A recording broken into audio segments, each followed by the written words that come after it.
You know, fear is really one of my favorite things to coach people through, because fear, if we really allow it to, it has the greatest control over our lives. But when it comes down to it, when we really understand what fear is, and what I really see, the immense growth through a lot of the people I work with, is that fear, when it comes down to it, is usually nothing more than an unfounded concept of our imagination that has done really nothing through our whole lives except prevented us from living fully. If we're not cognizant of the fear, of what we're scared of, if we're not aware of how it's controlling our lives, it will continue inevitably to control the rest of our lives. Fear is that one thing that we'll go our entire lives without really testing it, and just allow it, even subconsciously, to really control our lives. What do most people say about fear? Think of the acronym FEAR, F-E-A-R. Fear, what does it stand for? False evidence appearing real. The only reason we're scared of most things is because we haven't tested them. I always say things are most scary when they're most unknown, when we haven't tested them, right? And oftentimes these fears, they're not real in the first place. There's little evidence to support them, but we go through our entire lives really believing them anyway.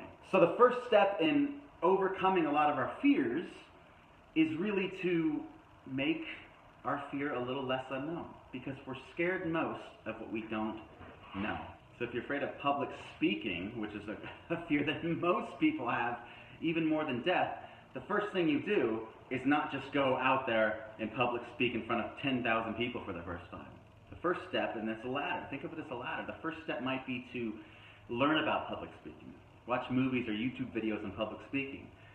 Join a Toastmasters group and maybe speak in front of 5 or 10 people, right? Speak in front of your friends and slowly build your way up to really testing that fear. Because when you start testing that fear, you're going to start to realize, hell, this really wasn't even that scary in the first place, and all this has really done is prevented me from really living my life to my fullest potential. It's only prevented me from really living out my dreams, right? So if you're scared of heights, I'm not going to ask you to strap on a parachute and go base jump someplace in Norway. No, that'd be silly. That's really putting yourself out there, and that's not going to really eliminate the fear fully. You've got to do it step by step. So maybe, again, reading books about, the phobia of heights, watching movies on skydivers, really immersing yourself in that world, and then maybe looking over a balcony on a hotel room 5 stories up, right? That slowly and slowly and slowly until you're at the point where maybe you're bungee jumping, maybe you're skydiving.